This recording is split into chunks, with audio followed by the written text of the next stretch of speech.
If you remember Peter smashing doors down with his bare hands, fighting gnomes with lethal beards, and swinging Edmund around like a sack of potatoes, then you grew up playing the Chronicles of Narnia, The Lion, the Witch, and the Wardrobe. But which one? Because there were 3 completely different versions released, and in this video we're going to compare each of them. But first, let's set the scene. It was the mid-2000s and Hollywood studios were trying to adapt every successful children's book they could to try and replicate the success of Harry Potter. And naturally, C.S. Lewis's classic Narnia series of books was a prime candidate. Released in 2005, The Lion, the Witch, and the Wardrobe was set out to be the start of a whole new franchise for Disney. And no big franchise would be complete without a tie-in video game. Disney would outsource the development to Traveler's Tales, whom they had worked with in the past on a number of Pixar games. So how well did TT do? Well, let's begin by looking at the flagship version released for the PlayStation 2, Xbox, Gamecube, and PC. And straight away, this game has a really nice level select feature built straight into the wardrobe, although the levels aren't exactly in linear order. There is a total of 15 levels, and just like the movie, the game actually starts in real-life London during the Blitz and sees the Pevensey children try to escape their house. We better get out quick, Edmund. Okay, square to open the door. Oh, okay, a square to smash the shit out of the door. Wow, Peter seemed like such a mild-mannered young man in the movie. Who knew he was filled with so much pubescent rage? Whoa, Peter smash! But it's not just Peter. Look, Ed might be smaller, but he still throws hands. Meanwhile, Susan does a full-on tornado attack.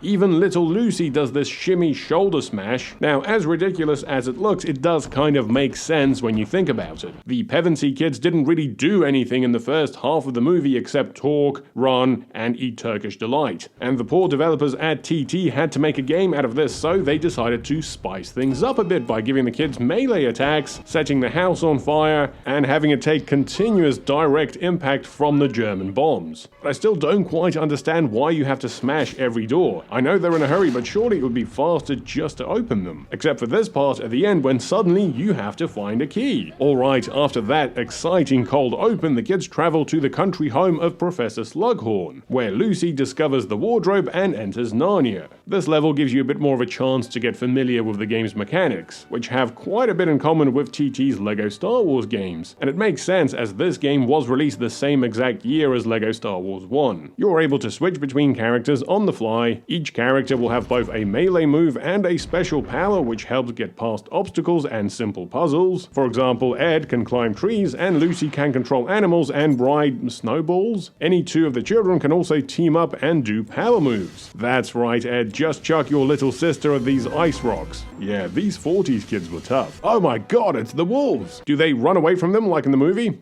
No, you beat the crap out of them with your bare hands. Just like LEGO Star Wars, you can play this game co-op with up to 4 players. However, unlike LEGO Star Wars, none of these characters can jump, which I don't understand. Had jumping not been invented in the 40s? Okay, so this is followed by a level back at the house. It's always so sad to see siblings fight. Now this is a stealth level which has the kids look for Lucy while trying to hide from the caretaker lady. You children are one shenanigan shy of sleeping in the stable. Oh, no wonder she's pissed off. Look, these damn kids broke the family heirloom wooden crates. Again, the LEGO Star Wars DNA is everywhere. For example, the small characters can access special areas through tight openings. Luckily, the next 6 levels take place back in Narnia, this time with the kids wearing flash mink coats as they try to navigate the frozen lands. And with all 4 siblings now playable, you can explore all the different team combos. Oh wow, how are we ever gonna get past this massive rock? It's like a mini mountain. Surely we need some kind of big catapult. What's that? You grab Ed by the neck and then swing him around like a sack?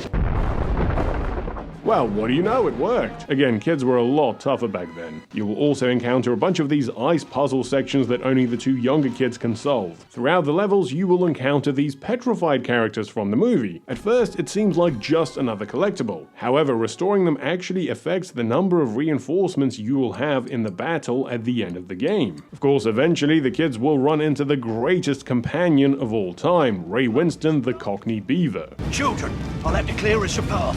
Keep watch. while I chew through the trees.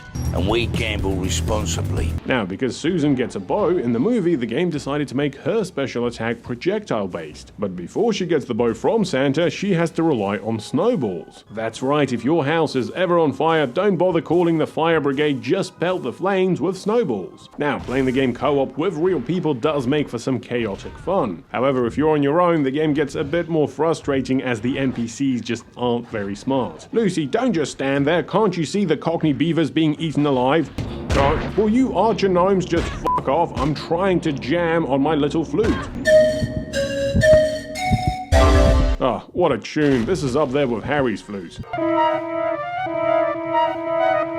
As I mentioned before, Lucy can control animals. That's right, ride it right into the fire. Poor Cockney Beaver, he's always being abducted in this game, first by the giants, then by these Smeagol-looking fellas. To be honest, I'm not sure these kids even need Aslan and his army. Look at Ed sending this wolf off the ledge with a sharp left hook. You'll also get this section where the kids slide down the mountain trying to avoid the cracks. And if you don't, the developers actually went to the effort of showing them fall to their deaths. Oh no, a giant tree has fallen! Better send the 6-year-old girl to chip away at it. Again, the sheer difference in these characters between the movie and the game. In the movie, the Pevensey children are frightened, cold, and confused. In the game, they're taking on hordes of giants and goblins. Eventually, you get the river escape sequence, then the kids join Aslan's forces, and Peter takes on the wolves in a boss battle. From this point on, the characters get their upgraded weapons and abilities. And this first section has Peter rescue Ed through a series of boss battles. First against the Alpha Gnome who attacks you with his beard, then gets dizzy and lets you tie him up and smack him a few times, then taking on these two giants, and then these evil pigs. Sorry Ed, I know I'm here to rescue you, but you're a cracking good weapon. This section does have this cool moving army effect, even if they are all 2D and pre-rendered if you take a closer look. The level ends with the two boys kicking these bulls off a tree. Again, how strong are these children? This is followed by a sneaking level where the two girls follow Aslan. Well, it starts as a sneaking level, but the second you set foot outside the camp, the Queen's entire army shows up. Centaurs, little help? Oh, what? Where did all this shit come from? Also, remember when the two girls took on some werewolves? It was a deleted scene. Next is the big battle level. Now, the developers had to work with the hardware limitations of the time, so they based the combat on this separate ledge area with the armies moving around in the background. This is a pretty standard level. You take on hordes of enemies and then your archers will shoot the giants. Look at this poor guy's face, he definitely didn't sign up for this. The next level has the girls work to de-petrify all of these statues while fighting the enemies. Aslan, a little help. Look, he's in the cutscenes, but then just buggers off during gameplay. The final battle level has all four of the kids take on waves of enemies, but you do get different assists depending on the amount of petrified creatures you saved throughout the game. And the battle against the White Witch herself isn't anything special. It has you alternate between attacking her with all four characters and then fighting her hordes of goons. And that's it for the main campaign. Now, this version also comes with some nice bonus content like making of videos and bonus levels, but they are just levels from the campaign turned into Horde mode. Okay, so that's it for the flagship version, but now let's take a look at the handheld, starting with the Game Boy Advance version. Unlike the console version, this game was developed by Amaze Entertainment, formerly of Kryptonite Games, who had done their fair share of licensed games. There are a total of 17 levels, but it skips all the stuff in London and goes straight to the Manor House. This is an isometric adventure game, but you can only play as a single character in each level. We start with Lucy, who's very angry. I hate this house, f*** this suit of armor, and this chair, and the grandfather clock. Eventually she goes through the wardrobe where she meets Mr. Thomas. Oh, someone's blocked the path home. Can you help me move these rocks? Seriously? Dude, you're James McAvoy and I'm a little girl. Alright, it's a good thing Lucy knows HM4 strength. So anyway, Professor Xavier invites Lucy in, he plays the flute and then cries a little before taking her back into the forest where they get attacked by whatever the hell these things are. This version also has a cold bar which you have to stop from draining by getting warmed by the fire. The GBA game follows the main beats from the movie. Most of the game will have you navigating these charming looking isometric environments, fighting enemies, solving little puzzles, looking for items, moving boulders, and clearing up snow. It's okay, big brother, the monster can't get us up here. Susan still has an endless supply of snowballs which she uses against anyone and everyone. Look at this troll, he'd like to eat her, but he just can't get close. And he's dead. I also like the random Edmund solo levels in this version, like this one where he's trying to navigate through a storm. I'm okay. Actually, you know what? Nah, I'm dead. Or how about Edmund's prison break level? Oh no, the witch has kidnapped one of Santa's reindeer. Please help me, I don't know what the witch will do to me. I hate to tell you, mate, but she loves venison. Throughout the game, you will also be joined by temporary allies. Just look at this crew we've got going. The kid, the beaver, the fox. As you progress, you also unlock special abilities. My favorite being Aslan's song, where you play this little flute and then deer come out of nowhere and push the logs out of your way.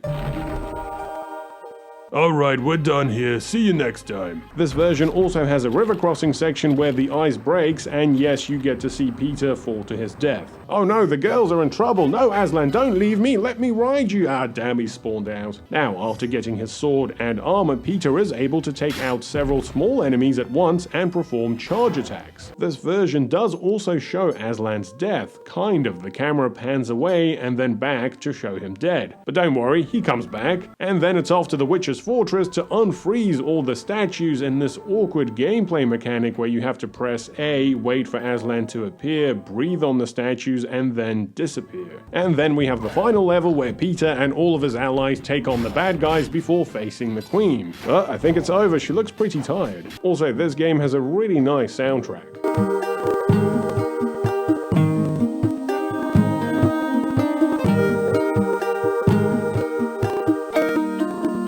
And finally, let's take a look at the Nintendo DS version. This version also shares the same isometric perspective with the GBA game, but uses pre-rendered 3D environments for the visuals and fully 3D models for the characters. Most of the dialogue is split between the two screens, with the NPCs talking at you on the top screen and you choosing replies on the touchscreen. And if you love talking to animals, this is the version for you. Outside the dialogue, most of the gameplay takes place on the top screen, with the bottom reserved for maps, menus, and battle stats. Although it is kind of strange having one of the kids' faces just staring at you the whole time. Looks like Lucy is as angry in this one as she was on GBA. Huh, get lost, tree stump. Screw you, ice sculpture. Wake up, you lazy bear. This version also starts a little weird. Mr. Thomas takes Lucy to his house where he sings his song, but this time it's an actual playable level where he runs around kicking rats. Gameplay-wise, this game starts off feeling quite similar to the GBA version, but then the rest of the siblings join the party and you realize this is actually an RPG with stats, abilities, and a leveling system. The other siblings will auto-fight the enemies, but you can also switch between them using the shoulder buttons. You can also buy upgrades from some of the animals. Seriously though, where does a squirrel store all of these swords and shields and armor? This version also has a coldness mechanic, only this time it's dependent on the game's day-night cycle and affects the amount of XP you receive instead of killing you. And they really did add quite a variety of different RPG elements to this version to give it some depth, at least for a licensed game. In terms of story, it does still broadly follow the movie, but it does pad things out though. For example, you get loads of different animal quests. Many of them aren't compulsory to the story, but completing them will unlock helpful skills known as talents that the kids can use. What is compulsory, however, are the dungeons. That's right, remember all of those dungeons the kids went through in the movie? Well, apparently there are a ton of them. And honestly, I found this a bit annoying. It could have still been a decent RPG and stuck to the story locations without all of these dungeons. And so there we have it, every version of the Chronicles of Narnia, the Lion, the Witch, and the Wardrobe. And I think as far as licensed games of the time go, all three of these games are pretty good, with the console version being the clear standout. To me, the most fascinating thing about this game is how the developers went about turning a movie with really not that much action until the third act into a full-on action-adventure game. Sure, maybe swinging Ed like a sack of potatoes isn't exactly faithful to the source material, but at least it wasn't boring, unlike some of its contemporaries. But that's just my take. Please let me know your thoughts on the first Narnia game in the comments below. Which is your favorite version, favorite level, and favorite child to use as a weapon? As always, thanks for watching. Please consider supporting me on Patreon, and a big thanks to my existing patrons. If you've enjoyed this video, then please remember to like, subscribe, and hit the bell. Thanks for watching, and I'll see you next time.